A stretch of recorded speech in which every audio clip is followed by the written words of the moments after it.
ministre de l'intérieur bu Sénégal bu fekkee xam na ko wala xamu ko am na sas wu mag ak li Sénégal di dund fan yi ay samba boy yor seeni ay ngànnaay fekk infirmier chef de poste yu bëgg a sàcc ak juróom rey ko reyin bu bon mun nañu sax tàccu ndax tegagum nañu loxo ñaar ci ay suspect mais li ci gën a doy waar mooy benn suspect bi ñu jàpp keneen ki ñu jàppaat mooy baayam mbaa du kon ci famille yi dafa am ay complice baay ak doom mën a àndandoo doon ay agresseur tuumaalu ñu leen ko de parce que ci enquête la ñu nekk mais de toute façon li ñu tàmm di ko gis mooy néew na lu enquêteurs yi di jàpp nit di juum ci seen ay piste mais liñ ci mën a wax mooy ñàkk kaaraange gi nga xam ni moom la ñuy jànkuwanteel ba nit ku nekk fenn nekk ci service lu ëpp ñaar fukki at ba bokk ci dëkk ba bokk ci munimaay dëkk ba ñu rey ko reyin bu bon ay jaasi ay sémmañ question bi ngay laaj mooy est-ce que xar moom ay géttam dong la ñu bëggoon a sàcc si ay xaram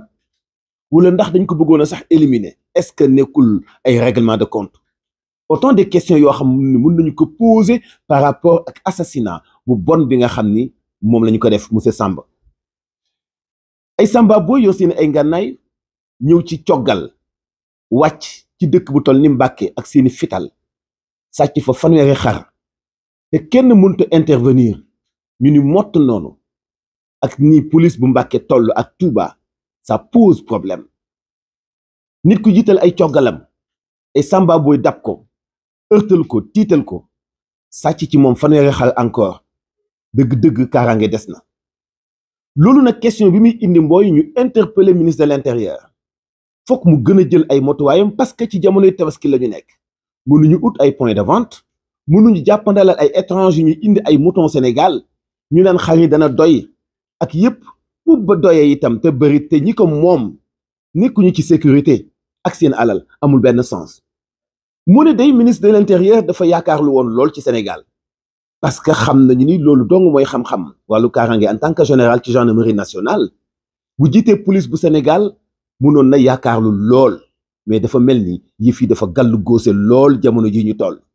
parce que kaaraange amul benn yoon sans compter yu ndaw yi nga xam ne duñ ko sax comptabiliser ay boutiques yu ñuy dajji ay nit yu ñuy agressé ay nit yu ñuy këf seeni ay bagages ay oto yi ñuy dajji ay boutiques yu ñuy dajji yooyu yëpp nag war naa dakk tey mënuñu boutique bu ne wala coggal gu ne wala nit ku nekk ñu tegal la benn policier mu lay garder naam waaye nag mun nañ def ay jéego yoo xam ni daañu xeex ak samba boy yi parce que samba boy yi ay nit lañu ci ay kër la ñuy jóge pour nit ñi di coopérer ak waa police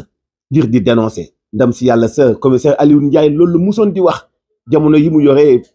communication bu police nationale fokk sénégalais yi population bi ci seen bopp di coopérer ak waa police ngir mën di xeex ak samba boy yi bu fekkee bu nit defee naka sulul noonu nga làq ko daanaka yéen a bokk lu ngeen di def te loolu day tax police du mën a xeex ak samba boy yi mais bu loolu weesoo aussi ministre de l'intérieur nga gën a baral ay jéegoom gën a yokk effectif bi ak itam jom jeeg jàmbaarte gi ngir mën a xeex ak samba boy et ñu impliqué ci aussi gendarmerie nationale parce que bu ñu waxee wàllu càmm gi ak coggal yi dafay laal directement commandement territorial muy gendarmerie nationale ñoom itam fokk ñu gën leen a dooleel yenn saa yi nga dem ci ay gendarme ci ab dëkk bu fekkente ni bi am nañu oto itam lim ba dafay tuuti bu fekkee am nañu lim itam du am coopération bu dëgër seen diggante ak population bi ba ñu gaaw di leen alerter maa ngi koy wax ni nit ñi jokkook gendarmerie pour dénoncer ay samba boy porter plainte seen mbokk moo leen ko gënal et ça pose problème te loolu du dong moo nekkoon rôle bu gendarmerie ci territorial bi bu ñu waxee ñàkk kaaraange mënuñu itam bañ a wax ci musiba yi am mel ni immeuble bi daanu ci Touba kenn musu koo gis ab immeuble bu ñuy tabax noppeegul daanu te li génn ci ay information mooy immeuble bi daanu woon Yoff fan yi ñu weesu ak bi daanu Touba benn entrepreneur bi moo gagné marché bi kon moom lan mooy problème am beneen bi ci des mooy ñëpp a xam ni immeuble bi ni ñu ko doon tabaxee ak weñ yi nga xam ne ñoo génn ci bi mu daanoo ba noppi weñ yi nooy na lool par rapport ak kuy tabax taax mu toll noonu et pourtant benn homme d'affaires mun nañu ko wooy milliardaire Mbaye Sarr Sénécartour moom immeuble boobu ñu doon tabax pourquoi mu demee noonu entrepreneur bi moo fonkul ay kàddoom ci respecter marché bi mu gagné def ci jumtukaay yi mu laaj wala manque de contrôle wala ki moom bâtiment bi moo doxale noonu mën nañ ci poser ay questions yu bëri, xëy na enquête bi dana am lu mu révélé. mais metti na benn bis immeuble daanu fukki bakkan ak nangam faatu ndeysaan, ay père de famille, ay xale yu tuuti, ay jigéen sax yu doon jaay café, chef maçon yi doon liggéey nekkaale ay victimes dee ci accident yu metti yu mel noonu, di jëmmal aussi ñàkk kaaraange ci anam yépp. kon bu ñu waxee itam ministre de l'intérieur, war nañu wax itam ci commandement territorial, préfet yi sous-préfet yi ak collectivité territoriale yi, muy maire yi joxe autorisation de construire.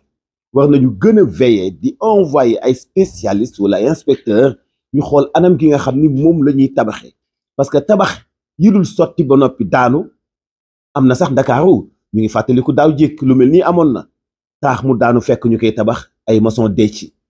ñu ngi gis benn taax bu nekk ci wetu Sonatel bu nekk ci VDN bi daaw ci nawet bi la jékki-jékki ba ca kaw màbb, fexe nañu bu jubbantiwaat ko continuer, xëy na ay techniciens ñoo ko saytu, mais ñu bëri am nañu jaaxle ci nan la ñu continuer construction wu bâtiment boobu. réew mi di dund ci ñàkk kaaraange gu metti goo xam ni war nañu ko jubbanti wax si. nguur gi kon war a taxawaat comme ministre bi wax lu jëm ci wàllu dëkkuwaay, ministre de l'intérieur ak ministre forces armées, ñu gën a joxante loxo fulla ji nga xam ne ñu ngi koy def actuellement ci wàllu justice ngir traquer les voleurs ñu sàccoon alalu askan wi. nañ ko def itam ci wàllu kaaraange ngir ñi nga xam ni dëngaluñu doon ay sénégalais ñu mën leen a taxaw ba seen bakken du mel ni bakkenu kaña. loolu jaaduwul te du lu dul responsabilité gouvernement. fokk mu gën a baral jéego yi, gën a veiller ci dundinu askan wi,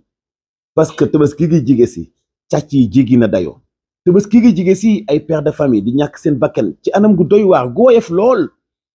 ndax ay tabax yoo xam ni contrôlé wuñ ko comme ni mu jaadoo. loolu war naa dakk Sénégal. mu am beneen phénomène, ñaari jàngalekat ñoo faatu ci accident bi amoon ci Ila Touba bërk démb. ñaari jàngalekat ak ñeneen ñu ami gaañu-gaañu, parce que ay jàngalekat dong nga nekkoon ci oto boobu. lan moo sabab accident bi? benn camion bu paan ci Ila Touba bi deful benn panneau de signalisation. du jamais vu. Sénégal dong ngay gis camion bu paan ci kaw tali du def benn panneau de signalisation. alors bu ci accident amee ay bakken rot ci, tous du ci mujj. yéen a ngi fàttaliku ci veillu Korité gi ñu weesu, benn nit bu xelam matul taxaw ci kanamu tali yor ay birigam, oto di romb mu dóor birig bi ci kaw pare-brise bi ba ñaari nit dee. ay birig la leen dóor. dafa woon naa ni événement boobu di la leen yee ba tax ngeen gën a veiller ci kaaraange nit ñi, waaye yëf yi demewul noonu. ñu ngi am yaakaar nag ni ak événement yi jiitu woon ak yu mu ji xew dina tax ngeen gën a baral jéego yi ngir nekkin wu sell ci askan wi, ci wàllu seen alal, seen bakken, ci wàllu bâtiment, ci wàllu dëkkuwaay. ndax bakkenu askan kenn du ko fowe. bu fekkee da nga leen jiite da nga ci war a veiller. am na ñu nekk yaakaar ni kilifa yi daañu ko def muy seen fulla. jamono ji nekk lu ñu wax lu dul Mansour Faye dugg na kaso wala keneen dugg na kaso wala dialogue ba ñu woote ca jam ñaajoo, daanaka loolu dong la média yi jël def ko xibaar. naam information la, waaye mënta fexe mukk ëpp doole askan wi bu fekkee nekkuñ ci jàmm. amul lu ko gën a mën a doon xibaar. kon bàyyi leen ci xel te veille ci bu baax ngir nguur gi mën a dégg message yooyu, taxaw ni mu war a taxawee ci assister askan wi ba bakken yi di dee ci anam gu doy waar mën a dakk. yaa ngi jëf mbokk yi ànd beeg ñun. loolu nekkoon suñu jàngatu tey par rapport ak actualité yi am ci Sénégal. yaa ngi jëf.